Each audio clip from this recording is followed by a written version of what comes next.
كوكبي النون عنواني هو حيث أكون قلبي بالعالم مسكون يصعب تحديد العنوان. ایک اس میں اور سوال یہ اہم ہے، وطر کی دعا کا سنت طریقہ بتاتے ہیں۔ تو اب ابن ماجہ میں حدیث ہے، قنوت وطر جب آپ کرتے تھے تو رکوع سے قبل کرتے تھے، تو اس کی صورت یہ بنتی ہے کہ فاتحہ پڑھ کر آگے سورت پڑھ لیں، اس کے بعد دعائے قنوت پڑھیں اور رکوع چلے جائیں۔ اچھا، اب یہ کیا قنوت نازلہ؟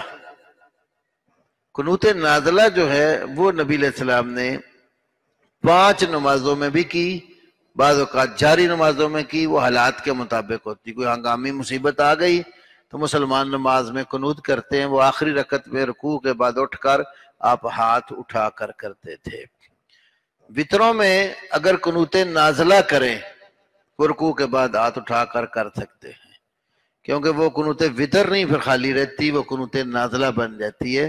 حضرت عمر رضی اللہ عنہ نے جو ابی بن قعب رضی اللہ عنہ کو امام بنایا تھا تو وہ یہ نازلہ والی دعا وطر میں پڑھتے تھے، صحیح ابن خزیمہ میں حدیث ہے، تو رکوع کے بعد پڑھتے تھے۔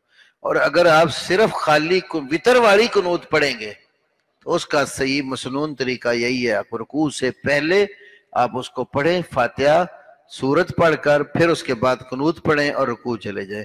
یہ ابن ماجہ میں حدیث ہے کہ آپ نے رکوع سے پہلے قنوت کی وطر کی۔